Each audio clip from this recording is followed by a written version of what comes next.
Imagina construir uno de los templos más grandes de América Latina, un lugar capaz de recibir a 12.000 personas al mismo tiempo. Una obra de $45 millones levantada sobre una colina como si fuera una nave tocando el cielo.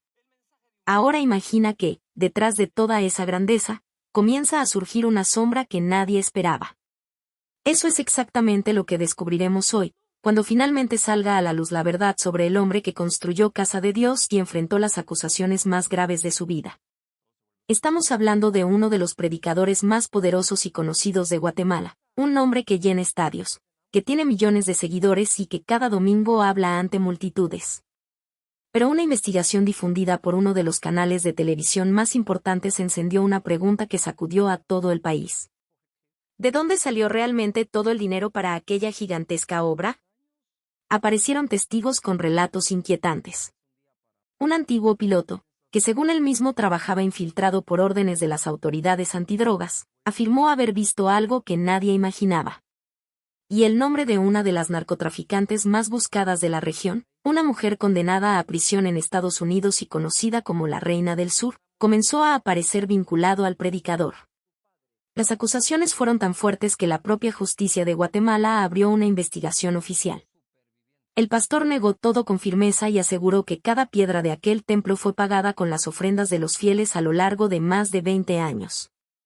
Pero las dudas quedaron en el aire y la historia se volvió imposible de ignorar. Antes de continuar, suscríbete ahora mismo al canal y activa la campana de notificaciones, porque lo que viene a continuación no querrás perdértelo. Quédate con nosotros hasta el final, porque detrás de la fe, el brillo y las multitudes, se esconde una de las historias más sorprendentes que hemos contado aquí. Mucho antes de convertirse en uno de los predicadores más conocidos de América Latina, Carlos Enrique Luna Lam era simplemente un niño que crecía en la ciudad de Guatemala, sin imaginar que algún día millones de personas escucharían sus sermones. Su historia comenzó el 4 de marzo de 1962, en una familia de tradición católica que, como muchas otras, enfrentó momentos difíciles que terminarían marcando profundamente su vida. Uno de los acontecimientos más importantes de su infancia fue la separación de sus padres. Cuando todavía era muy pequeño, el matrimonio llegó a su fin y Carlos quedó bajo el cuidado exclusivo de su madre, Emilia Lam. Aquella situación no fue sencilla. Crecer sin la presencia constante de un padre representó un desafío emocional, pero también fortaleció el vínculo entre madre e hijo. Emilia se convirtió en la figura central de su vida. Como madre soltera, trabajó con esfuerzo para sacar adelante a su único hijo. Con el paso de los años, Casluna hablaría en numerosas ocasiones sobre la influencia que ella tuvo en su formación. Según él mismo ha contado, fue su madre quien le enseñó valores como la responsabilidad, el respeto por los demás y la importancia del trabajo honesto. Curiosamente, el nombre por el que hoy es conocido en todo el mundo no nació en una iglesia ni tiene relación con el dinero. Muchas personas creen que el apodo Cas está ligado a la prosperidad económica que predica en sus mensajes. Sin embargo, la historia es mucho más simple y tiene su origen en la infancia. Cuando era pequeño, Carlos tenía dificultades para pronunciar correctamente su propio nombre. En lugar de decir Carlos, pronunciaba algo parecido a Caslos. La familia comenzó a bromear con aquella peculiar forma de hablar, y poco a poco el apodo Cas terminó acompañándolo durante toda su vida. Lo que comenzó como una ocurrencia infantil acabaría convirtiéndose en una marca reconocida internacionalmente. Mientras crecía, desarrolló una personalidad disciplinada y competitiva. Desde muy joven mostró interés por el deporte, especialmente por el voleibol. Su dedicación fue tan grande que logró integrar la Selección Nacional de Voleibol de Guatemala. Aquella experiencia le enseñó la importancia de la constancia, el esfuerzo y el trabajo en equipo, cualidades que más adelante trasladaría a otros ámbitos de su vida. La situación económica tampoco siempre fue fácil. Durante su adolescencia comenzó a trabajar para ayudar a cubrir sus propios gastos. Entre los distintos empleos que desempeñó, uno de los más recordados fue la venta ambulante de trajes. Iba de puerta en puerta ofreciendo mercancía y aprendiendo a comunicarse con todo tipo de personas. Sin saberlo, aquellas experiencias estaban fortaleciendo habilidades que años después resultarían fundamentales. Además del trabajo y el deporte, nunca descuidó los estudios. Completó su formación en el Liceo Guatemala y demostró ser un estudiante comprometido. Su esfuerzo le permitió obtener una beca para ingresar en la prestigiosa Universidad Francisco Marroquín, donde comenzó a estudiar Administración de Sistemas de Información en 1980. A comienzos de la década de 1980, Carlos Enrique Luna parecía tener una vida similar a la de muchos jóvenes de su edad. Estudiaba, trabajaba y compartía momentos con sus amigos. Nada hacía pensar que terminaría convirtiéndose en uno de los líderes religiosos más conocidos del continente. Sin embargo, el destino le tenía preparado un giro inesperado. Ese momento llegó el 11 de julio de 1982. Carlos tenía apenas 20 años cuando aceptó la invitación de un amigo para asistir a una reunión cristiana en un lugar conocido como Cine Reforma. Allí se congregaban los miembros de una iglesia llamada Fraternidad Cristiana. Lo que ocurrió durante aquella visita tendría un impacto profundo y duradero en su vida. Según ha relatado en diversas ocasiones, la experiencia fue completamente transformadora. Él mismo explicó que llegó a aquella reunión siendo una persona muy distinta de la que salió horas después. La noche anterior había estado de fiesta con amigos y mantenía hábitos que consideraba normales para un joven de su edad, incluyendo el consumo frecuente de cigarrillos. Sin embargo, después de aquella jornada afirmó haber tomado la decisión de cambiar radicalmente su forma de vivir. A partir de entonces comenzó una nueva etapa marcada por la fe. Los primeros años estuvieron lejos de la fama y de los grandes auditorios. Por el contrario, se dedicó a actividades sencillas y muchas veces difíciles. Repartía folletos religiosos, visitaba diferentes sectores de la ciudad y hablaba sobre sus creencias con cualquier persona dispuesta a escucharlo. Durante ese periodo se integró plenamente a la comunidad conocida como la Frater. Allí encontró apoyo, orientación y oportunidades para crecer espiritualmente. Uno de los personajes más importantes en esta etapa fue el pastor Jorge H. López, quien poco a poco comenzó a confiar en él y a asignarle responsabilidades cada vez mayores dentro de la congregación. Su capacidad para comunicarse llamó rápidamente la atención. Tenía facilidad para hablar frente a grupos, transmitir ideas de forma clara y conectar emocionalmente con las personas. Gracias a esas habilidades fue ganando espacio dentro de la iglesia hasta convertirse en uno de los líderes juveniles más destacados. Con el tiempo llegó a dirigir el ministerio de jóvenes en el templo ubicado sobre la calzada Roosevelt. Sin embargo, el crecimiento también trajo diferencias. Con los años comenzaron a surgir desacuerdos relacionados con la visión ministerial y la forma de desarrollar el trabajo religioso. Estas diferencias terminaron provocando una separación entre Cas Luna y Jorge H. López. Aunque fue un momento complicado, una cantidad importante de seguidores decidió acompañarlo en el nuevo camino que estaba comenzando a construir.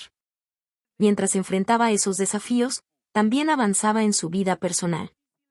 Ya estaba casado, tenía 2 hijos y esperaba la llegada de un tercero. A pesar de las responsabilidades familiares y religiosas, continuó esforzándose para completar sus estudios universitarios. Después de años de preparación, trabajo dentro de diferentes ministerios y una creciente reputación como predicador, Cas Luna estaba listo para comenzar una nueva etapa. A principios de la década de 1990, ya contaba con un grupo de seguidores que compartían su visión y estaban dispuestos a acompañarlo en un proyecto independiente. Lo que comenzó como un pequeño sueño terminaría convirtiéndose en una de las organizaciones religiosas más influyentes de América Latina. En 1994 nació oficialmente la Iglesia Casa de Dios. Sus primeros pasos fueron extremadamente modestos. Las reuniones se realizaban en una casa y apenas participaban 3 familias amigas. No existían grandes recursos económicos ni instalaciones impresionantes. Lo único que parecía abundar era la convicción de quienes creían que aquel proyecto podía crecer. Desde el principio, Cas Luna apostó por una forma de predicación dinámica, directa y cercana. Sus mensajes buscaban conectar con los problemas cotidianos de las personas, utilizando un lenguaje sencillo y ejemplos fáciles de comprender. Esa estrategia comenzó a atraer cada vez más asistentes.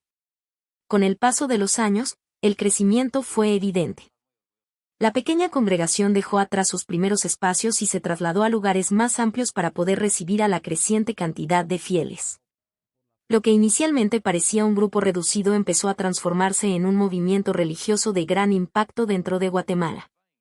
Uno de los momentos más importantes llegó cuando la iglesia logró establecerse en instalaciones mucho mayores. Cada nuevo traslado representaba una señal de expansión. Miles de personas acudían semanalmente para escuchar las enseñanzas del pastor, mientras Casa de Dios continuaba consolidando su presencia. Sin embargo, el proyecto más ambicioso estaba aún por llegar. La construcción de un enorme templo en Fraijanes, sobre la carretera hacia El Salvador, marcaría un antes y un después en la historia de la organización. El complejo fue diseñado para albergar aproximadamente 12,000 personas y se convirtió rápidamente en uno de los símbolos más visibles del crecimiento de la iglesia. La magnitud de la obra llamó la atención de toda la región. Según declaraciones realizadas por el propio Casluna, la construcción tuvo un costo cercano a los $45 millones, recursos que, según explicó, provinieron de las ofrendas y los diezmos entregados por los miembros de la congregación.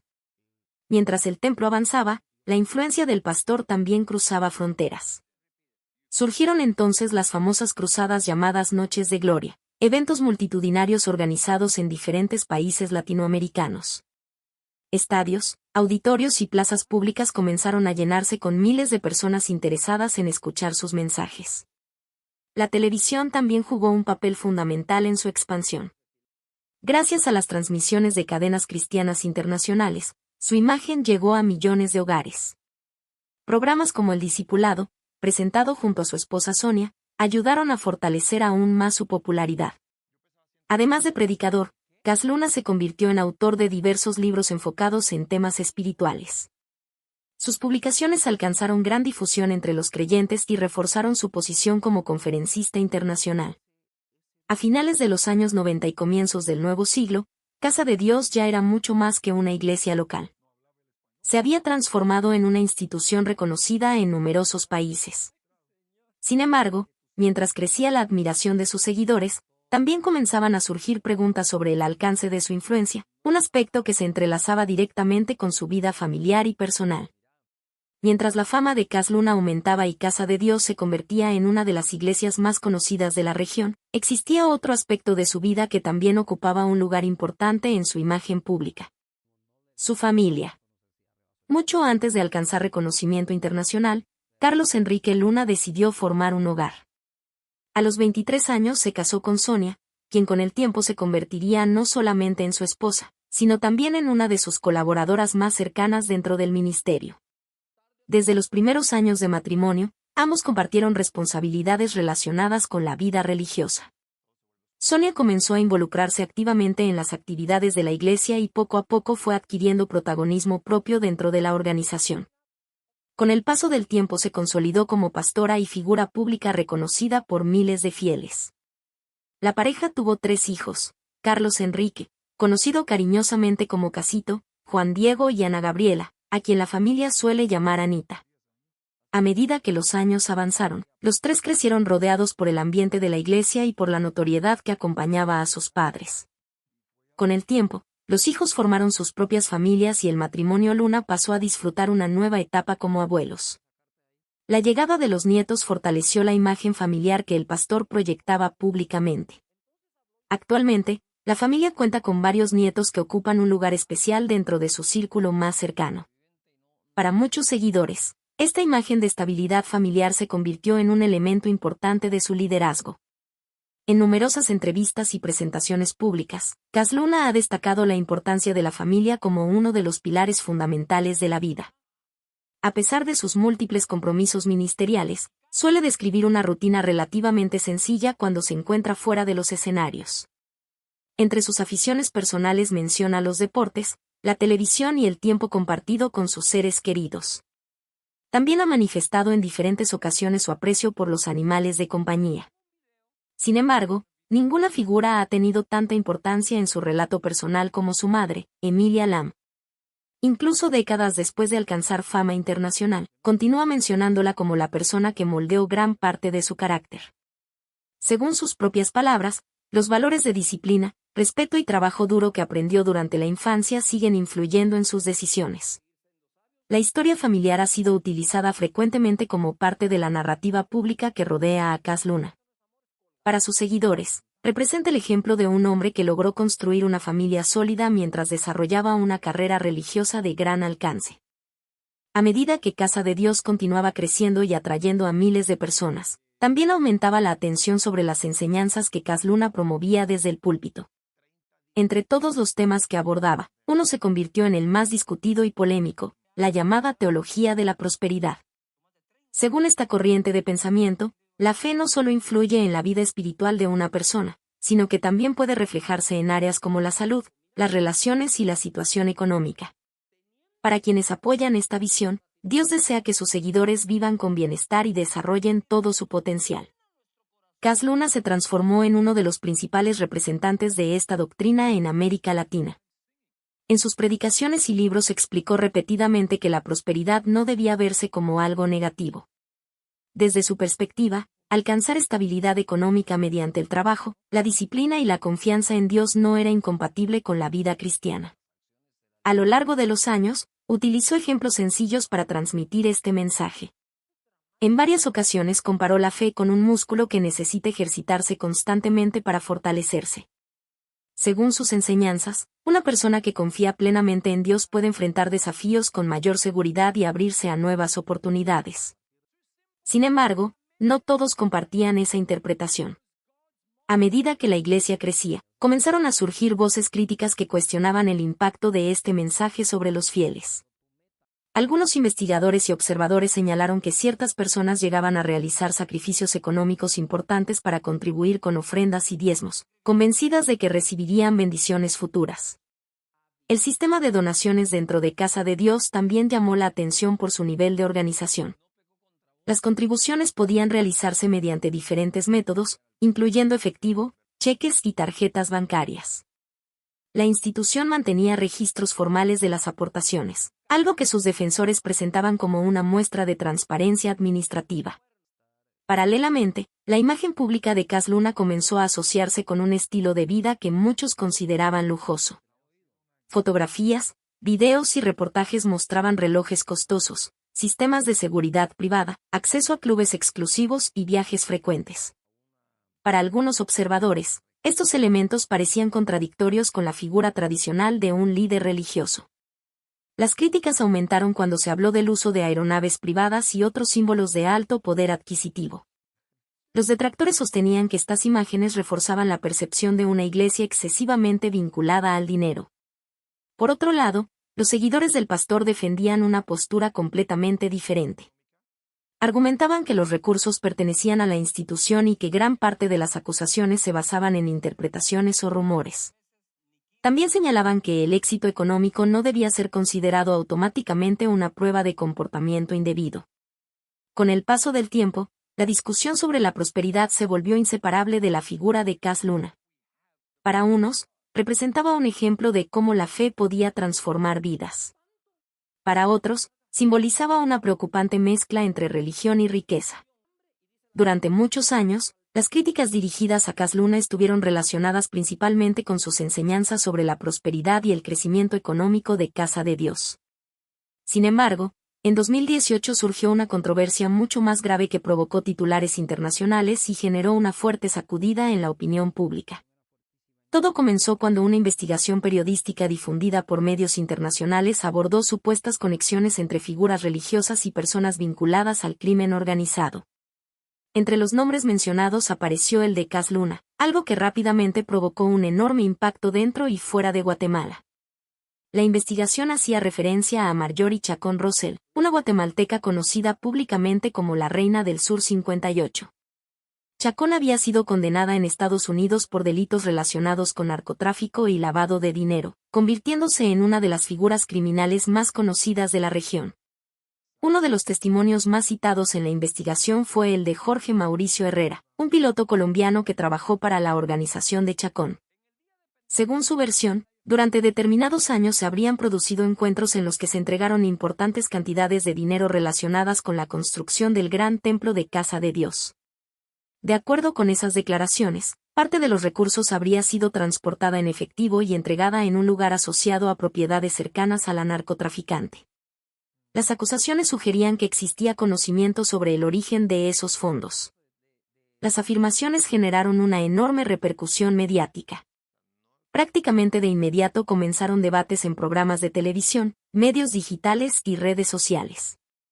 Miles de personas discutían la veracidad de las acusaciones y las posibles consecuencias para uno de los líderes religiosos más conocidos del continente. La magnitud del caso llevó a las autoridades guatemaltecas a iniciar investigaciones para analizar la situación y revisar la información que había salido a la luz. La atención pública aumentó todavía más debido al tamaño e influencia que Casa de Dios había alcanzado durante las décadas anteriores. Sin embargo, desde el primer momento, Cas Luna rechazó categóricamente todas las acusaciones. El pastor declaró públicamente que siempre había actuado dentro de la ley y negó cualquier relación con actividades ilícitas. Casa de Dios también emitió comunicados defendiendo la integridad de la institución y cuestionando las versiones difundidas por los reportajes. A esta postura se sumó la defensa legal relacionada con Marjorie Chacón. Representantes del exnarcotraficante negaron las afirmaciones que vinculaban a su clienta con operaciones de lavado de dinero en favor del pastor o de la iglesia.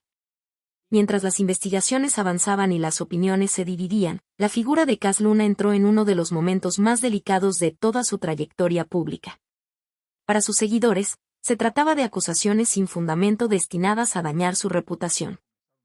A medida que la influencia de Cas Luna crecía dentro del mundo religioso, también aumentaban las preguntas sobre su relación con las figuras más poderosas de Guatemala. Para muchos observadores, la expansión de Casa de Dios no podía entenderse únicamente desde la fe. Con el paso de los años, comenzaron a hacerse visibles diversos contactos entre líderes políticos y la mega iglesia, alimentando un debate que aún continúa. La relación entre religión y política siempre ha sido un tema delicado en América Latina. Cuando una organización religiosa reúne a miles de personas cada semana y tiene presencia en medios de comunicación, inevitablemente llama la atención de quienes ocupan cargos públicos. Casa de Dios no fue la excepción. Uno de los episodios más comentados ocurrió durante los años de mayor crecimiento del megatemplo de Fraijanes. En aquel periodo, la entonces vicepresidenta de Guatemala, Roxana Valdetti, entregó a la iglesia un enorme mástil de aproximadamente 44 metros de altura junto con una gigantesca bandera nacional. La instalación fue presentada como un gesto simbólico de patriotismo y reconocimiento. Durante algún tiempo, la enorme bandera ondeó frente al templo, convirtiéndose en una imagen conocida por miles de visitantes que acudían al lugar cada semana. Sin embargo, con el paso de los años, la situación dio un giro inesperado. Investigaciones relacionadas con casos de corrupción en Guatemala comenzaron a señalar que algunos recursos utilizados para financiar determinadas obras públicas habían sido desviados irregularmente. Entre las polémicas surgió la discusión sobre el origen de los fondos asociados al famoso pabellón nacional instalado en Casa de Dios. La controversia provocó una fuerte reacción mediática. Lo que inicialmente había sido visto como un símbolo de orgullo nacional terminó convirtiéndose en un motivo de cuestionamiento público. Finalmente, la bandera fue retirada, mientras continuaban las investigaciones relacionadas con distintos casos de corrupción gubernamental. La situación se volvió aún más delicada cuando Roxana Valdetti y el entonces presidente Otto Pérez Molina fueron procesados y posteriormente condenados por delitos de corrupción. Ambos habían mantenido una relación pública con la iglesia y habían participado en actos relacionados con la inauguración del megatemplo. Para los críticos, estas conexiones demostraban una cercanía excesiva entre líderes religiosos y figuras políticas. Algunos periodistas e investigadores comenzaron a analizar la influencia que las grandes iglesias evangélicas podían ejercer dentro de la vida pública del país. Las preguntas se multiplicaron. ¿Dónde terminaba la labor espiritual y dónde comenzaba la influencia política? ¿Era posible mantener una completa neutralidad cuando se tenían relaciones visibles con gobernantes y funcionarios de alto nivel? Desde Casa de Dios, la respuesta fue clara. La institución insistió en numerosas ocasiones en que no pertenece a ningún partido político y que su misión principal sigue siendo religiosa. Sus representantes defendieron que recibir visitas o mantener relaciones institucionales con autoridades no significa apoyar agendas políticas específicas. Aún así, las dudas continuaron alimentando titulares y debates. Para muchos ciudadanos, la imagen de líderes religiosos compartiendo espacios con figuras políticas seguía generando interrogantes difíciles de responder. Pero mientras la discusión sobre poder e influencia ocupaba la atención pública, otro aspecto igualmente polémico comenzaba a despertar cuestionamientos. Esta vez, el centro del debate no serían las finanzas ni la política, sino los milagros, Las sanidades y los testimonios que durante años habían sido una de las principales señas de identidad del ministerio de Cas Luna. Desde los primeros años de las cruzadas Noches de Gloria. Uno de los elementos que más llamó la atención del público fueron los relatos de sanidades y milagros que supuestamente ocurrían durante los eventos dirigidos por Cas Luna. Para miles de seguidores, estos testimonios representaban pruebas del poder de Dios actuando en la vida de las personas. Sin embargo, para otros, se convirtieron en motivo de escepticismo y controversia. En numerosos encuentros multitudinarios, asistentes afirmaban haber experimentado mejoras físicas, emocionales o espirituales después de participar en las reuniones. Algunos aseguraban haber recuperado movilidad, otros hablaban de dolores desaparecidos y muchos compartían experiencias que describían como transformaciones extraordinarias. Estos relatos fortalecieron la popularidad de Cas Luna y ayudaron a expandir la fama de las Noches de Gloria más allá de Guatemala. Miles de personas viajaban desde diferentes ciudades e incluso desde otros países con la esperanza de vivir experiencias similares. Sin embargo, cuanto mayor era la difusión de estos testimonios, también aumentaban las críticas. Diversos observadores comenzaron a preguntarse si todas las sanidades anunciadas podían verificarse de manera objetiva.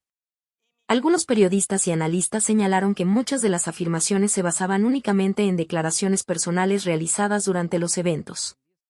Los críticos argumentaban que el ambiente emocional de las reuniones podía influir en la percepción de los asistentes. Según esta postura, algunas personas podían interpretar mejoras temporales o emociones intensas como milagros definitivos.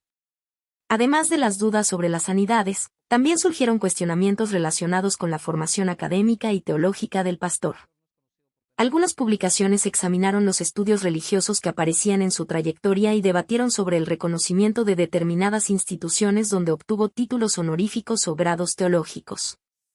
A estas controversias se sumaron reportes que hablaban sobre prácticas internas dentro de la organización.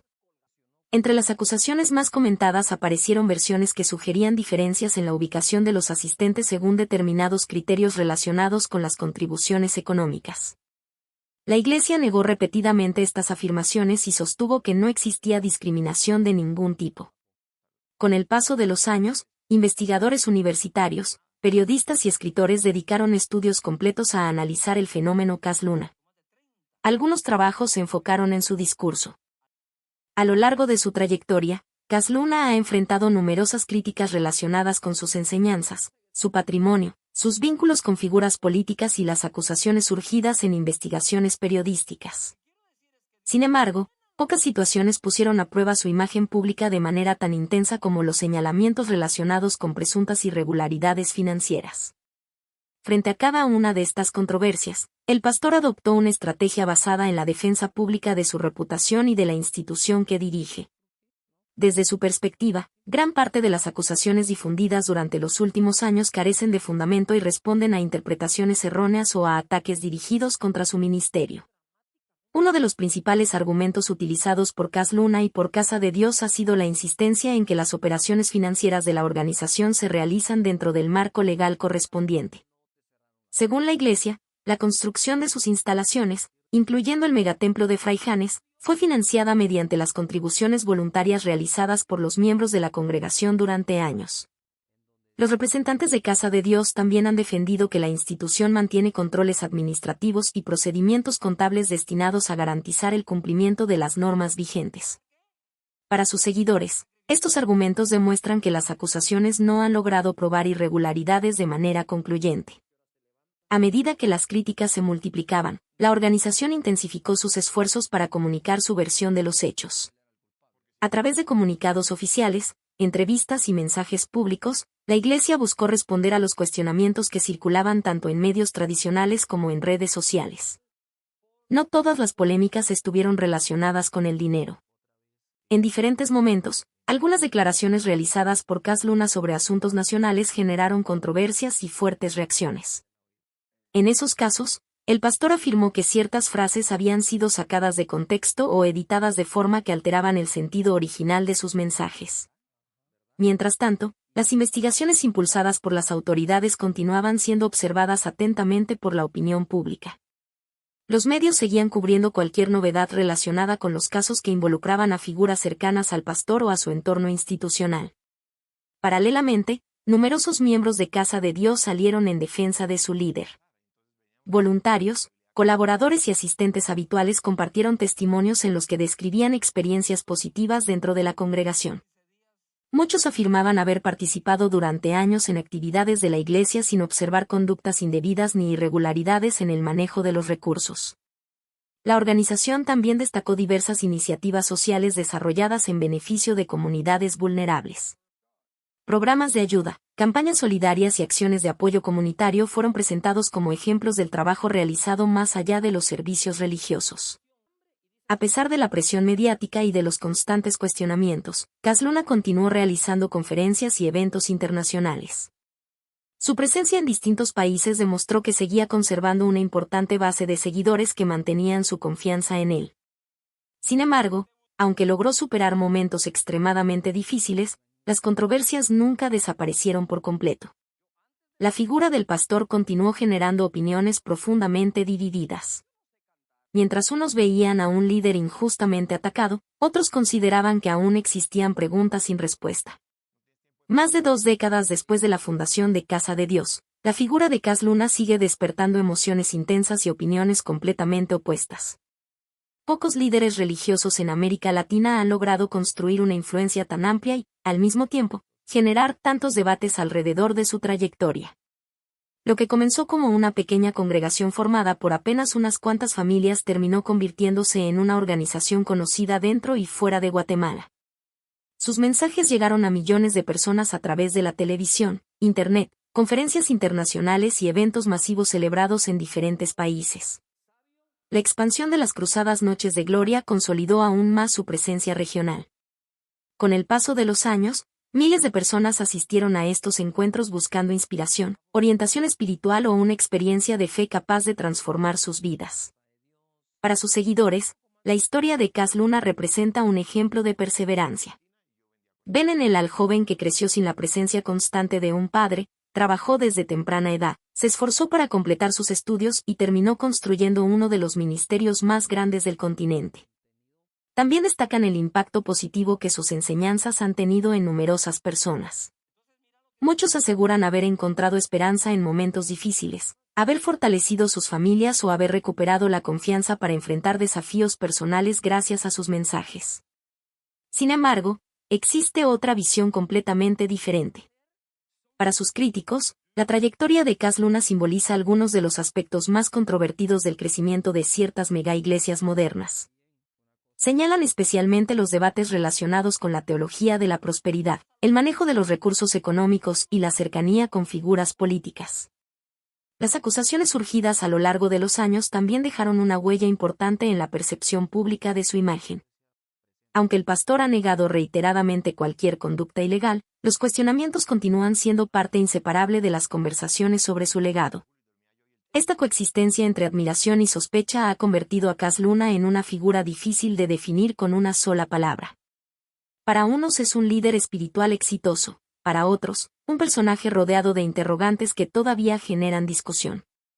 Más allá de las opiniones individuales, su historia refleja un fenómeno mucho más amplio. El crecimiento de las iglesias evangélicas neopentecostales en América Latina ha transformado el panorama religioso de la región y ha abierto debates sobre la relación entre fe, dinero, medios de comunicación y poder político. En ese contexto, el nombre de Cas Luna ocupa un lugar destacado. Y así llegamos al final de esta historia que mezcla fe, poder, dinero y secretos que durante años permanecieron en las sombras. Vimos como un enorme templo, admirado por millones de personas, terminó en el centro de una de las mayores polémicas de Guatemala, con graves acusaciones, testimonios impactantes y una investigación oficial que sacudió la confianza de mucha gente. Por un lado, están los relatos que apuntan a vínculos peligrosos. Por el otro, la firme negación del predicador, que asegura que todo fue construido con el esfuerzo y la fe de sus seguidores. Al final, queda una pregunta que cada uno de nosotros debe responder en su interior. ¿Dónde está realmente la verdad? Ahora queremos conocer tu opinión. ¿Qué te pareció esta historia? ¿Crees en la versión del pastor o piensas que todavía queda mucho por revelar? Déjanos tu comentario aquí abajo, porque leemos cada uno de ellos y nos encanta saber lo que piensas. Si te gustó este video, deja tu like, compártelo con esa persona que también disfruta de historias como esta y, si todavía no formas parte de nuestra familia, suscríbete ahora mismo al canal y activa la campana de notificaciones para no perderte ninguna novedad. Muchas gracias por habernos acompañado hasta aquí, y nos vemos en el próximo video.